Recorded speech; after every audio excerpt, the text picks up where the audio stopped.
It's YouTube week. I love YouTube just as much as Whitley. I've been here for 4 or 5 years. I don't know. It's been a while. I've been actively making videos for almost 3. I started YouTube with my daughter, who was a preteen, and kept making videos and actively pursuing YouTube after she pulled away a little bit. She still loves YouTube, still watches lots of videos, but she's no longer interested in making her own content, and that's perfectly okay. But that relationship with my daughter brings to mind a couple of things about YouTube you might not know if you're not an active, avid user of YouTube. YouTube's primary pool of avid users are young women. Very, very young women. Like preteen and early teenage aged girls. And these people are just discovering their sexuality, and they're very emotional, and they're very people-oriented people.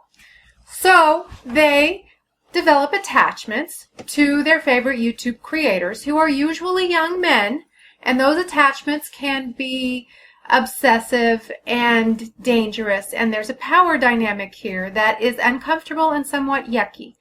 Add to that these young men are young men, and you have just a recipe for disaster. It is not surprising that all of this came tumbling down with a lot of news that's very uncomfortable and yucky and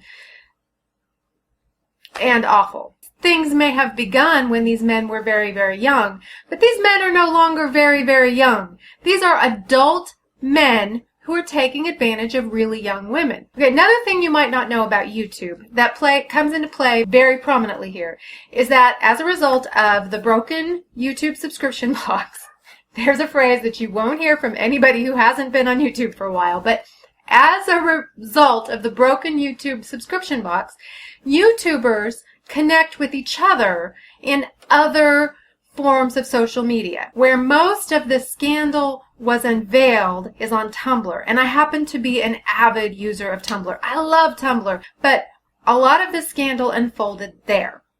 So if you're not on Tumblr, even if you're an avid follower of John and Hank and Rosianna and Alex Day and all the people that I'm about to talk about, you may not really know what's going on, and when you see all these consent videos, you might wonder, what the heck caused all this? I'm going to link to a master post that I found that has a lot of other links in it. And you can dive in and read all about the scandal and how it unfolded on Tumblr. But here's what happened in a nutshell. There have been other sex scandals, but this one started with a guy named Tom Milson.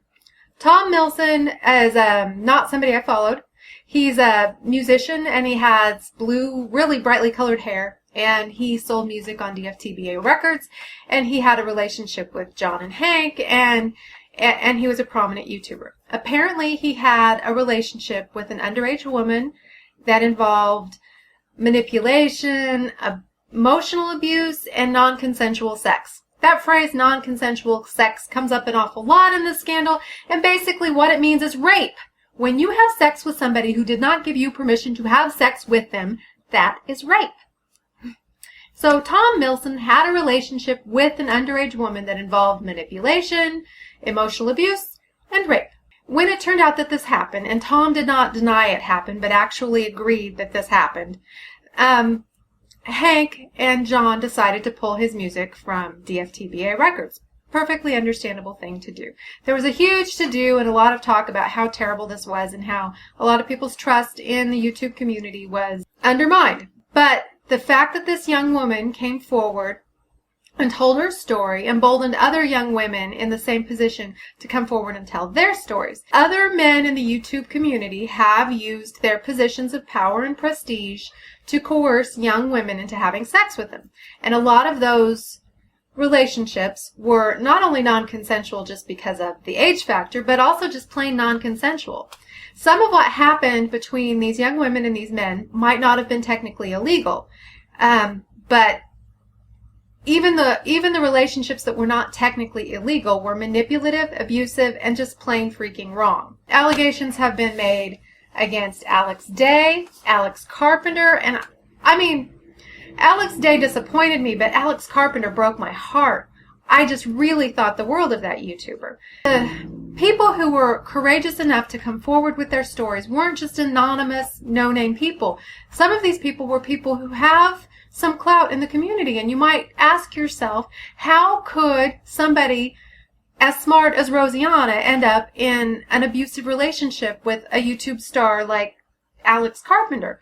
And I'm going to tell you that when you're in a relationship, sometimes it can be really, really hard to tell that that's an abusive relationship.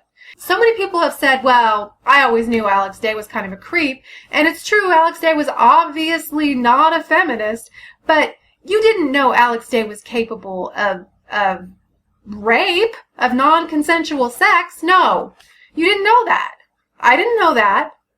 You can't tell that from a person's demeanor in a video. People who are sex offenders look just like everybody else, and they act just like everybody else. And you can't know from their demeanor that they're that kind of a creep. The implications of this scandal are going to continue for quite some time, and I hope that we don't stop talking about it.